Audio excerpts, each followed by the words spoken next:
Olá, eu sou Daniele Helfstein, sou atriz, dançarina, livreira e também estou na TV Relacionamento.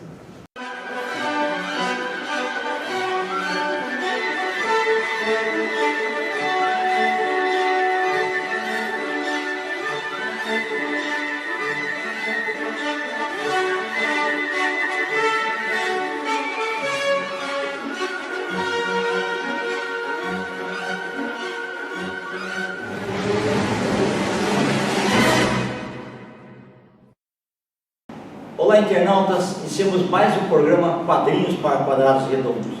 E hoje estou aqui com uma lenda, um dos profissionais que mais conhece quadrinhos no Brasil, Alessandro Cavalli. Gratidão, muito obrigado pela presença aqui, tá? Ô louco, Kendi, o prazer é todo meu e ser chamado de lenda pela lenda é absolutamente incrível, pô. Imagina. Muito obrigado pelo convite. Obrigado a você. Alessandro, conta um pouquinho para os nossos internautas onde você nasceu, né? Um pouquinho da sua trajetória e como que os quadrinhos entraram na nossa vida e nunca mais saíram. Olha, eu sou de São Paulo mesmo, nasci aqui na capital, cresci lá na Zona Sul, próximo da região da Praça da Árvore, e os quadrinhos entraram na minha vida porque o meu tio colecionava. Então meu tio ele comprava bastante coisa de super-heróis, né? Estava na época a fase da RGE e da Abril, então ele tinha vários desses quadrinhos e alguma coisinha da Block também, e ele tinha alguma coisa de Disney. Quando meu tio se casou, então, e aí o que aconteceu? Eu ia na casa da minha avó, e aí os adultos ficavam conversando lá na sala, eu não tinha o que fazer, então eu ia ficar lá no quarto dele, legal, mexendo nos gibis dele, e assim fui pegando o meu gosto por quadrinhos. E por volta de 83, 84, eu era uma criança ainda, eu comecei a comprar os meus próprios, né? Você lembra o teu gosto inicial? Qual que você comprava? Eu naquela época eu gostava muito, eu comprava a Mulher Maravilha que saía, eu comprava Conan, sempre foi o meu favorito, né? A Espada Selvagem de Conan, da Abril, né? Então aquilo mexeu com a minha cabeça, mas eu sempre gostei muito de Batman, muito de X-Men. Você pegou Abril Jovem aí, esse pedaço aí? Esse pedaço foi Abril Jovem. Tá. A fase terminal da Ebal, quando eles estavam lançando os últimos formatinhos, depois eles tiveram ainda mais alguma coisa com Tarzan e tal, mas aquela fase terminal da Ebal eu peguei, a transição da DC Comics para Abril, né? E aquele intermédio de Abril e RGE, eu peguei isso daí. E o que aconteceu foi que eu começava a comprar os meus, e aí eu já tinha uma pequena coleção de... Já estava ocupando espaço, né? Tinha uma gaveta. Não. Eu montava as roupas de um lado para guardar minha gaveta. Mas todo dia você abria e via, nem que fosse as capas, né? Sim, sim. É impressionante a vivacidade que eu tenho das capas dessa época. E meu tio, ele se casou. E quando ele se casou, ele mudou para um apartamento pequeno e tal. E aí a coleção dele, que era praticamente uns 1000 gibis, ele pegou e me deu. Puxa vida, presentão, hein? Presentão. Ele conversou. Isso daí foi entre 86 e 87. E aí, de cara, eu ganhei um monte de quadrinhos. E naquela época eu falei assim, vou virar colecionador.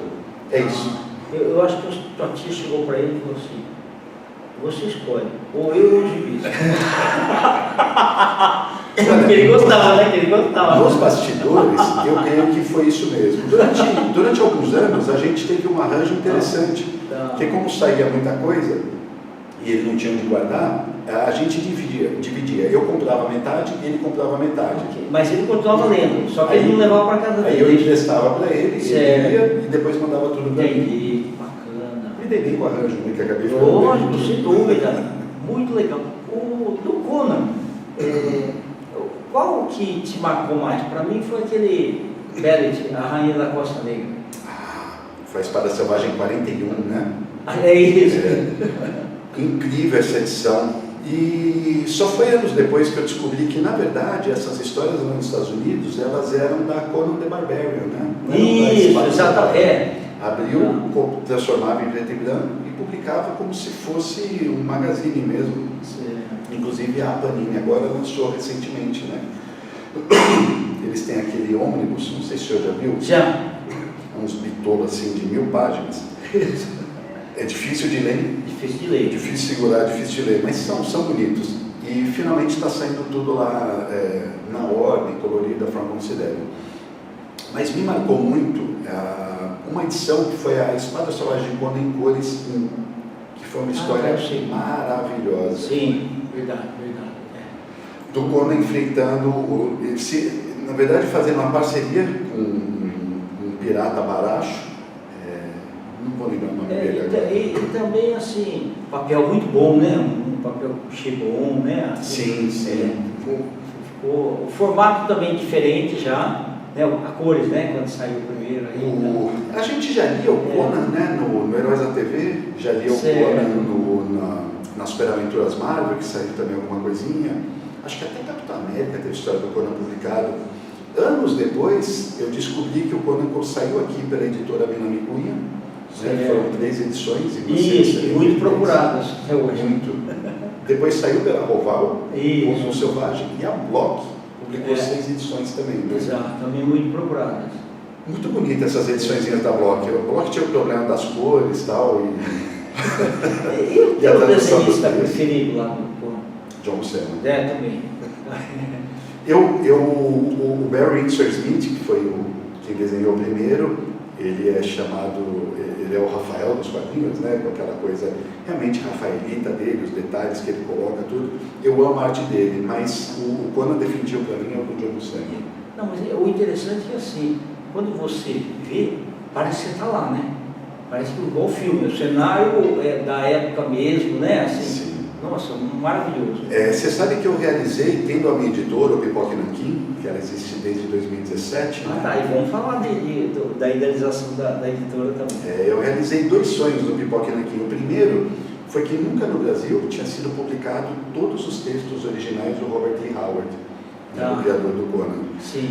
E eu estou no mercado editorial há muito tempo, e eu, antes de sonhar em ter editora, eu levava essa proposta de fazer a coleção completa do Conan, levei para várias editoras, e todas negaram, né? E eu não conseguia compreender por quê. E quando o Pipoca surgiu, a gente falou assim, olha, é a nata da publicação de pulps nos Estados Unidos, é um dos maiores artistas, aí, um dos maiores escritores do século passado. Exatamente. E é uma injustiça que nunca tenha sido lançado isso aqui. Portanto, eu capitaneei esse projeto dentro do Pipoca e a gente publicou a coleção. E foi um dos nossos best-sellers. Nós publicamos em 3 volumes, tiveram várias edições, só o primeiro volume, acho que foram 4 ou 5 edições. E agora, nós estamos relançando numa roupagem nova, tudo num box capa dura, para as pessoas que na época não conseguiram comprar. Esse foi um sonho que eu realizei. E outro sonho também foi conseguir trazer para cá completa o Tarzan do John Buscema. Certo. Porque o Roy Thomas e o John Buscema, lá em 1977, eles se reuniram, eles já tinham produzido muita coisa do Conan e tal, eles se reuniram para fazer com o Conan a mesma coisa que eles tinham feito, fazer com o Tarzan a mesma coisa que eles tinham feito com o Conan. Né? Então, a Marvel conseguiu os direitos na época do Edgar Rice Burroughs, aquilo foi publicado e depois nunca mais saiu. Teve uma edição que saiu depois do período dos anos 70, eu digo, né? A Ebal chegou a publicar alguma coisinha aqui, uma minissérie. Em 79, lá. Isso, em 3 partes, mas não publicou a fase completa deles. E depois, só em meados dos anos 2000, uma editora da França publicou uma edição em preto e branco, né? Que, sem as cores da Marie Severin e dos outros coloristas de época. E o que o Pipoca fez foi notável, porque a gente conseguiu uma parceria com a Edgar Rice Burroughs, com a Dark Horse, que é a detentora dos direitos atuais, e nós recuperamos todos os arquivos da época e lançamos numa edição de luxo o Tarzan do Roy Thomas e John Buscema, fase completa, que foi o nosso 100º lançamento. Então esse foi outro sonho que eu consegui alcançar. Você é jornalista de formação, não? Não sou, eu sou formado em letras. Que legal, bacana. Eu trabalhei, essa é a minha formação, eu sou formado em letras e tenho uma formação em música também. Eu fui, nos anos 90, início dos anos 2000, eu fui músico profissional, trabalhando com a minha banda. Eu também tenho formação em artes marciais, então durante muitos anos eu fui instrutor de artes marciais, durante o período que eu morei em Araraquara. E por conta das letras eu trabalhava dando aulas de português e inglês. Quadrinhos sempre foi um hobby para mim. E eles se tornaram uma profissão, na verdade, por um acaso. porque primeiro eu comecei a trabalhar como tradutor de livros. Legal. Tenho, sei lá, uns 40, 50 livros traduzidos, acho que mais até. E eu, no início, eu fazia de tudo, né? Fiz livro de gestão, de tecnologia, de culinária, de filosofia, de economia, faz qualquer coisa. Até que eu comecei a conseguir enveredar um pouco mais para o lado da cultura pop. Comecei a fazer a tradução de biografias, de pessoas da cultura pop, e acabei ficando muito amigo de um editor, que na época era o editor da editora Gente, e ele... na verdade, ele era só o editor, era o Eduardo Vilela, né? Eu não conhecia ele, o Jean Chique, mas o Eduardo Vilela saiu e montou a sua própria editora, que era a editora Évora. E ele começou a publicar alguns materiais nossos lá. Então lá, o Pipoca e Nanquim já existia como canal, e nós publicamos uma série de 3 livros lá, que eram Quadrinhos no Cinema. Eu também publiquei a trilogia Apocalipse Zumbi por eles. O livro daí era romance e prosa mesmo, né? E por conta dessas publicações, o Levi Trindade, que era o editor sênior lá da Panini, conheceu o nosso trabalho. E aí, num evento, eu conversei com ele e falei: Levi, vocês estão precisando de trabalho de tradutor? Aí, eu adoraria traduzir revistas em quadrinhos, né? Eu traduzo livros, mas eu adoraria traduzir revistas em quadrinhos. E ele respondeu para mim: na verdade não, tradutor não, mas eu preciso de um editor assistente. Você topa? Kendi, eu topei na hora, sem nem perguntar salário. Eu topei na hora e falei assim: olha, não, é isso que eu quero fazer daqui em diante. Então isso foi em 2011, final de 2010 e 2011. E aí eu comecei a trabalhar na Panini, na DC Comics, como editor assistente. Rapidamente eu me tornei editor, fiquei responsável por diversos títulos, inclusive o Batman, que foi uma das minhas paixões de infância. E não é legal? Você era aquele cliente que ia na banca e comprava. E depois, assim, passado algum tempo, você já tinha a roupagem de quem era responsável por aquilo lá. É absolutamente incrível. Eu era muito realizado trabalhando lá. Você poder, por exemplo, editar o Batman, você poder ajudar a dar voz àquele personagem. Sim. Eu fazia um monte de matéria. Era incrível. Prazeroso, né? Muito prazeroso. Até que tivemos a oportunidade de transformar o canal de YouTube Pipoca e Nanquim numa editora. E o nome Pipoca e Nanquim? Então, quem de vocês gostava mais de pipoca? O Nanquim podia ser falado do Pipoca, porque a gente fala de cinema também. Ah, tá, é verdade. Tá. E não foi nenhum de nós, foi um amigo nosso que falou assim: olha, vocês estão procurando um nome? Pipoca e Nanquim é bom, porque é cinema e quadrinhos. Tá bom. Interessante. É um nome espirituoso e tal. Durante muitos anos a gente não curtia muito o nome e tal, mas aí o pessoal aprovou. Isso, pegou, sem dúvida. Pegou. Que legal, muito legal. E quantos anos então já? Olha, o canal começou em 2009, então já é bastante tempo, e a editora em 2017. E a editora, aconteceu uma coisa incrível, porque a gente não imaginava que ia fazer tanto sucesso. Era para ser uma coisa pequena. Nicho, né? Era só um nicho. A princípio era para ser uma coisa pequena, era para ser lançar poucos títulos, né? E a gente nem pensava em largar os nossos empregos na Panini. Mas, você vê, com 6 anos de existência, a gente ganhou consecutivamente, durante 5 anos, o prêmio de melhor editora, o prêmio HQ Mix de melhor editora do país de quadrinhos. Isso é um feito inédito, ninguém nunca tinha feito isso, ainda mais consecutivo. E assim, o negócio cresceu muito. Então a gente foi, no primeiro ano foram 6 títulos publicados, no segundo foram 11, depois foram 18, aí a gente já dobrou, foi para 36, 40 e tanto, aí foi exponencial, né? E hoje a gente está com, acho que uns 170, 180, eu já perdi a conta. E o que o mais incrível é que a gente consegue mesclar os quadrinhos contemporâneos e trazer tudo aquilo que a gente gosta, publicar uma coisa de literatura também, e trazer os clássicos. Então, por exemplo, quando a gente olha no nosso catálogo, o Incal, do Moebius e do Jodorowsky, nunca tinha sido lançado completo no Brasil. A gente conseguiu lançar todas as edições, o Incal, o antes do Incal e o Incal final. Não, e é bacana que assim, aquilo que tinha vindo quebrado, vocês estão montando quebra-cabeça. Isso é fantástico. Sim, o Blueberry, um dos maiores clássicos do western mundial, nunca foi lançado completo aqui. A gente está lançando a coleção definitiva agora. Então, tem no catálogo o Alan Moore, a gente está lançando, por exemplo, os mangás, a gente tem o filme dos mangás, a gente tem Osamu Tezuka, Jiro Taniguchi, Junji Ito, Suehiro Maru, só caras muito, muito fera mesmo. A gente trouxe para cá o Hiroshi Hirata, que nunca tinha sido publicado e é o maior autor de samurais do Japão. A gente trouxe o Gozeki Kojima, que é o autor do Lobo Solitário, a gente trouxe obras inéditas dele. Aí, em termos de quadrinhos europeus, a gente trouxe, o Moebius que a gente já citou, trouxemos Manara, trouxemos Serpieri. Serpieri a gente publicou o Duna completa, também nunca tinha sido completo aqui. Trouxemos 2 obras inéditas do Alan Moore, então Alan Moore considerado o maior escritor da história, 2 obras completas dele trouxemos. Nós trouxemos também Jack Kirby, o Sky Masters, que é a tira de jornal que ele fez. Poxa, Jack Kirby fazendo uma tira de jornal, conseguimos trazer isso. Trouxemos Frank Frazetta, o maior ilustrador da história dos quadrinhos. Trouxemos os quadrinhos dele, que foram publicados nos anos 40. Enfim, fazer esse tipo de coisa para a gente não tem preço. E você cresceu muito também em conteúdo, né?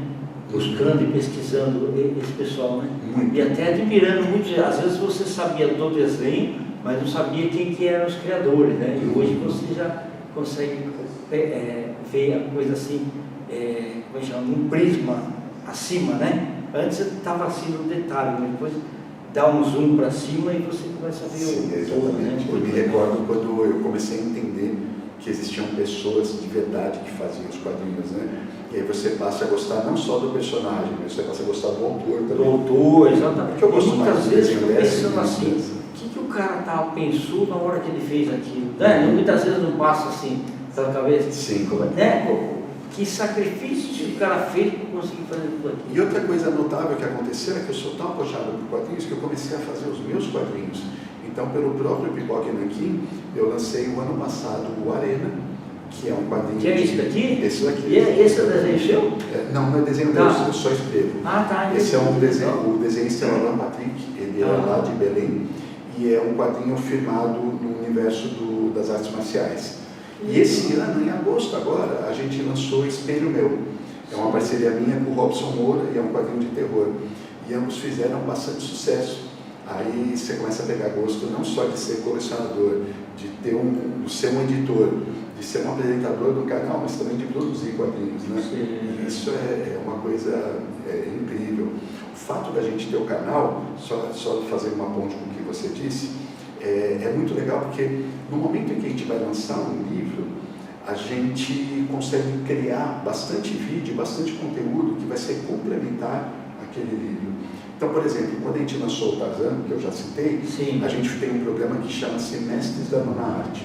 E a gente conta a história de toda a história, faz um documentário de grandes quadrinistas. A gente fez isso com o John Buscema. Aí depois a gente contou em outro programa toda a história de publicação do Tarzan no Brasil, né, que eu tenho muitas dessas edições na minha coleção, então a gente consegue deixar isso registrado. E acaba funcionando muito bem, né? Porque a pessoa ela tem o livro em mãos e ela tem todo esse conteúdo complementar que vai estar disponível em vídeo. Maravilha.